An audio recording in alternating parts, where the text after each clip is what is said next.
Écoutez, le colloque d'abord se prépare depuis décembre 2012. Donc ça fait presque maintenant, quand on l'a lancé en octobre, ça faisait 10 mois et demi.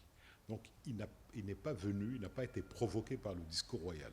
Le discours royal est un hasard, un heureux hasard, puisqu'il a jeté la lumière sur les problèmes et les points faibles de l'éducation au Maroc, de l'enseignement au Maroc.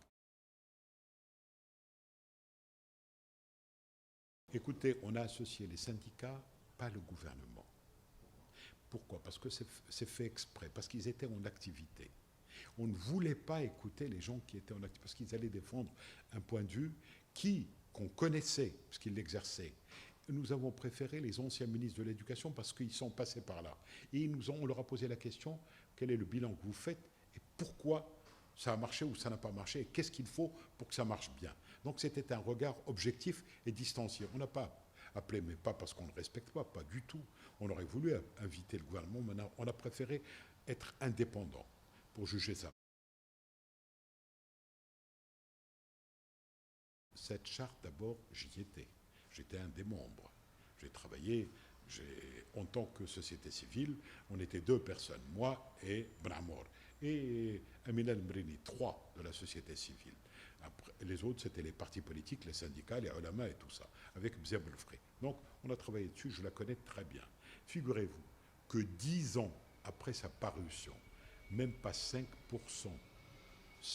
de la charte, même pas ça, n'ont été réalisés. C'est-à-dire rien. Elle a été ignorée par les gouvernements successifs qu'il y a eu. Et puis, c'est dommage que les acteurs qui ont conçu cette charte n'ont pas eu à l'appliquer sur le terrain. Mziam Belfré, aurait dû l'appliquer sur le terrain. Il était conseiller de Sa Majesté, on avait un droit de réserve. Et on ne pouvait pas. C'est pour ça que j'ai quitté, moi, le Conseil supérieur. Ça ne m'intéressait pas de rester, puisque je voyais que c'était un coup d'épée dans l'eau. On a réussi une très belle charte, acceptée par Sa Majesté, mais non appliquée par le gouvernement. Dans tous les pays du monde, on a vu que l'enfant, à l'UNESCO, quand vous voyez ça, c'est pas moi qui le dis, c'est les premiers, les grands chercheurs, c'est les linguistes, c'est les gens qui ont une expérience dans plusieurs pays africains, arabes et autres. Quand on apprend avec la langue maternelle, on apprend mieux la langue après. Imaginez un petit peu, voilà la langue qui est parlée à 96% de la population. Savez-vous combien de gens comprennent la langue arabe? Il faut se poser la question. Très très peu. Quand un discours ou quand les informations sont données en arabe classique, très peu les comprennent. Quand le chef d'un parti politique, le PJD, vient s'exprimer à la télévision, il s'exprime en Darija, parce que tout le monde le comprend. Il sait que 96%, 97%, des gens le comprendront. Mais s'il s'exprime en arabe classique, très peu le comprendront. Moi, je trouve ça extraordinaire.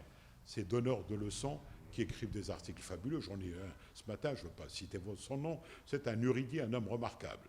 Et qui a dit qu'il a écrit son article avec un arabe tellement recherché que même pas 2% le comprendraient.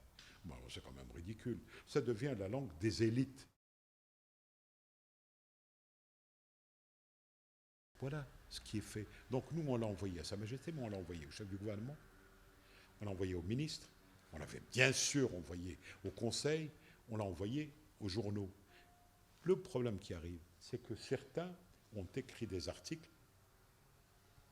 comme y compris le chef du gouvernement, qui a parlé au sein du PJD en disant qu'il ne va pas laisser ces gens-là qui sont contre l'arabe et contre... Nous ne sommes pas contre l'arabe, ou qui veulent retirer la religion de l'école. Pas du tout. J'ai envoyé un communiqué où j'étais très clair, où j'ai dit que la langue maternelle est là que pour les premières années, pour permettre à l'enfant de ne pas changer de cap et pour apprendre très vite, et pour aimer l'école et qu'il ne la quitte pas. Parce qu'il va aimer ce qu'on va lui dire, parce que c'est quelque chose qu'il connaît, et qu'on va lui apprendre avec sa langue. Et puis après, il apprendra très bien la langue arabe, au contraire, la fosha, et il ira très loin, comme il apprendra les autres langues. Et j'ai dit que l'islam, la religion, jamais je n'ai dit et je ne dirai qu'il faut la retirer de l'école.